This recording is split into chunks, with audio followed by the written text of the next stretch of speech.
Have you ever told someone about an incredible incident and had their response be, "Get out"?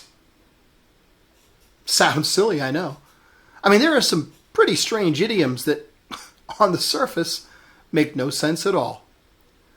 Well, before we look at "get out" and some other strange idioms and apply them to our daily life, I don't want to tell you to get out. I want to say welcome to Mornings with Bishop Robert. In fact, I hope you'll stick around and even come back often. My goal is to introduce people to the Jesus they never knew and then help them get to know him and his word personally and better. So if our time together today speaks to your heart, let me invite you to like, subscribe, and then share this with a friend. Well, I have to confess, I have no idea if these idioms will translate well into any of the 17 languages on our website. So I'm going to have to do a bit more explaining than usual, I think. How could "get out" and "shut up" both mean the same thing? But either one can be used as an expression of surprise and not mean at all that one should be silent or immediately relocate. In English, we talk about going cold turkey if we're going to abruptly give up a bad habit. If someone we know is ill, we say they're feeling under the weather. We complain that the cat has got their tongue when we expect someone to explain themselves and they won't. Well, you know what's worse? We try to excuse deliberate foul language by saying, "Pardon my French," before being vulgar or obscene. Frankly, the French have nothing to do with it. Some idioms are hardly used anymore. I mean, I can't remember the last time I heard a boastful and obnoxious person described as being all mouth and no trousers. But sometimes, thankfully, people say exactly what they mean. Today's verse says, "Go into all the world and preach the gospel to all creation." Well, that's Mark's retelling of Jesus' command to his disciples. Luke includes Christ's instruction to be his witnesses in Jerusalem and in Judea and Samaria and the ends of the earth. When Jesus said all the world, that must have come as quite a shock to the folks in the upper room in Jerusalem. I mean, I'm pretty confident they had never considered a global ministry. And I'm absolutely certain they hadn't thought about non-Jews being part of the picture. Jerusalem. Yeah, sure. I mean, they were to tell Jerusalem, and that would have made sense. I mean, Jerusalem was the center of their religious world. Jesus and his disciples had already spent a significant amount of time there. Like all Jewish males, they would already be coming to Jerusalem at least 3 times a year for the major feasts. I mean, this one was a no-brainer. That's another idiom that means something is so clear it's totally obvious. Judea was probably not unexpected. While most of their ministry had occurred in the Galilee, which is to the north of Jerusalem, Judea was largely to the south of Jerusalem. But it was inhabited by a large Jewish population, so this directive probably made sense to them as well. I mean, they may even have thought that the work in Judea would be a piece of cake, which is another idiom that means a very easy task.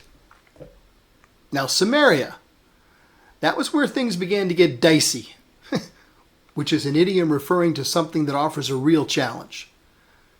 Stop and think of the most hated group in your societal circles today. I mean, the ones that have the worst racial epithets. That was the common feeling the Jews had for the Samaritans in Jesus' day. The Samaritans got along worse with the Jews than Hamas.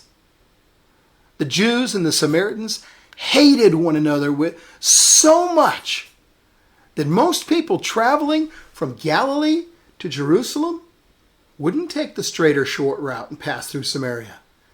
Instead, they had deliberately pass to the east, follow the Jordan River Valley, and then ascend up the steep Judean hills from Jericho to Jerusalem. When Jesus specifically included Samaria as a target of their message, that would have been quite a shock. But go into all the world? Ha! Now that was a mind blower, which is an idiom for something that is totally beyond any expectation one could have. The response of the apostles, according to an early extra-biblical story, says they just cast lots and divided up the world to determine who would go where, so that all could hear about Jesus. Then they did it. Go into all the world? Preach the gospel to all creation? Whew. You know what? We who follow Christ have the same call today. You're called to share Jesus in your Jerusalem, which is your hometown, family, friends, neighbors, and in your Judea, which is nearby, but still a distance away and requires some extra effort to reach. Your Samaria? That's the folks you'd rather not even speak to, even about Jesus. The kind of people you're not even comfortable being around. Perhaps even the ones that are scary and smelly. The ends of the earth opens the planet before you. And that's a very scary thought to many. But Jesus is still sending people to the ends of the earth. Because in case you haven't noticed, the job isn't finished yet. So go into all the world and preach the gospel to all creation. It's time to get out. Literally. And as we're getting out to our Jerusalems and Judeas and Samarias, can I ask you to help me introduce people to the Jesus they never knew and help them get to know him and his word personally and better? Please like this video to help more people see it. And then click follow or subscribe so you and I can get together every day. And if you feel challenged by this message and need more info on how to share Jesus, just drop me a short note in the comment section and I'll be happy to respond. And remember to share this with a friend, would you? Because as you do, you're part of a group of people who are touching the world with the love of Jesus Christ. Thanks for helping.